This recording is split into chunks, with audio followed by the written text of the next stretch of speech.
আসসালামু আলাইকুম আমার বাগানি ভাই বোনেরা। এটি একটি আমের গাছ। গাছটি কিসের উপরে? একটি ডামের উপরে। এই যে দেখেন, একটি হাফ ডামের উপরে। আমরা যখন ছাদে এরকম হাফ ডামে গাছ রোপণ করি, কয়েক বছর ফল দেওয়ার পরে গাছটি অনেক বড় হয়ে যায়। আম দিতে দিতে যখন গাছগুলো অনেক বড় হয়ে যায়, তখন আমাদের করণীয় কী? ছাদ বাগানে তো অবশ্যই সব সময় খাটো গাছ পছন্দ করে। তো একটি গাছ রোপণের পরে যখন গাছের বয়স 3 বছর 4 বছর হয়ে যায়, তখন এই গাছটি আর খাটো থাকে না। সেম আমার এটা বাড়িয়ামপুর, আর একদিকে রয়েছে আমেরিকান ক্যান্ট। এই দুটি ভ্যারাইটি। এই গাছটিও অনেকটা বড় হয়ে গেছে। আমরা কি করব এখন? গাছটা তো আমার এত লম্বা রাখলে ছাদ বাগানের জন্য শোভা পাবে না। এজন্য এটাকে আমি ছাঁটাই করে দিব। গাছটিকে সুন্দর করে ছাঁটাই করব।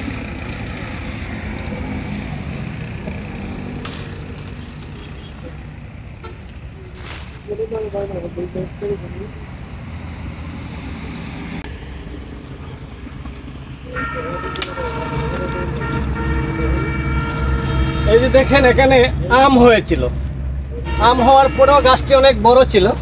এটাকে আমি খাটো করার জন্য, আমরা যদি একটু কাছ থেকে দেখি, এখানে একটা ঘিট আছে। ঘিটের উপরে আমি এটাকে প্রুনিং করে দিয়েছি। এবার আমার কাজ হবে কি, এই কাটা অংশে হলুদের গুঁড়া পেস্ট করে লাগিয়ে দিতে পারি, অথবা কভার জাতীয় ছত্রাকনাশক এখানে আমরা লাগিয়ে দিতে পারি, অথবা সারাটি গাছে স্প্রে করে দিতে পারি। আসেন, এখানে আরেকটি কথা আমার না বললেই নয়।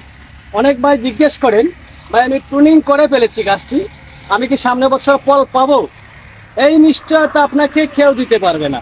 গাছে ফল সামনেবার দিবে কি দিবে না, সেটা একমাত্র মহান আল্লাহর ইচ্ছা। তবে জাত বেদে আমরা বলতে পারি, আমরা আশা করতে পারি। এখানে যেহেতু আমেরিকান ক্যান্ট এটাও একটা হাইব্রিড ভ্যারাইটি, বাড়িয়ামপুর এটাও একটা হাইব্রিড ভ্যারাইটি। আমরা হার্ড প্রুনিং করার পরেও আশা করতে পারি এই গাছের সামনে বছর ফল পাওয়ার। যদি না পাই, সমস্যাটা কোথায়? আমার এই গাছটি সুন্দর জোপালু হবে, আর এরপরের বার যদি আমাকে ফলন দেয়, ফলন সংখ্যায় অনেক বেশি দিবে। এবার আসেন, আমি যে প্রুনিং করে দিয়েছি সেটাই শেষ নয়। এদিকে দেখেন, প্রুনিং করার আগে গাছে অবশ্যই এই যে গোবর সার, টিএসপি সার, ইউরিয়া সার আমি ব্যবহার করেছি। করার পরে গাছটিকে আজকে আমি প্রুনিং করে খাটো করে দিয়েছি। গাছটি দেখতে অনেক বড়। প্রুনিং করার 10 থেকে 15 দিন পরে নতুন কুশি যখন বের হবে, তখন আপনারা অবশ্যই একটি কীটনাশক ব্যবহার করতে হবে। সেটা হতে পারে ক্লোরোসাইডিন, অথবা হতে পারে নাইট 2। কেন ব্যবহার করবেন? নতুন কুশির সাথে এক ধরনের পোকা, উইবিল পোকার অনেক শত্রুতা থাকে। ওরা পাতা দেওয়া মাত্রই কেটে দিতে পারে। এজন্য আমরা এই কীটনাশকটা আমাদের হাতের নাগালে রাখবো। প্রুনিং করার পরে যখন কুশি আসবে, তখন আমরা স্প্রে করে দেব। এতক্ষণ আলোচনার ভিত্তিতে আমরা এটাই বুঝলাম, প্রুনিং করলে গাছ ঝোপালো হয়, গাছকে কাটো রাখা যায়, গাছের বডি বড় হয়।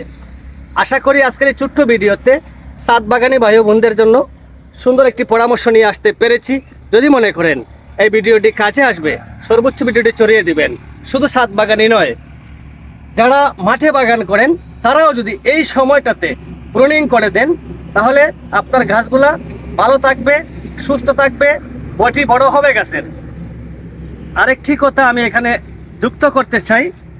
অনেক ভাই আমাকে এটা জিজ্ঞেস করেন, এই প্রুনিংয়ের সিজন কখন?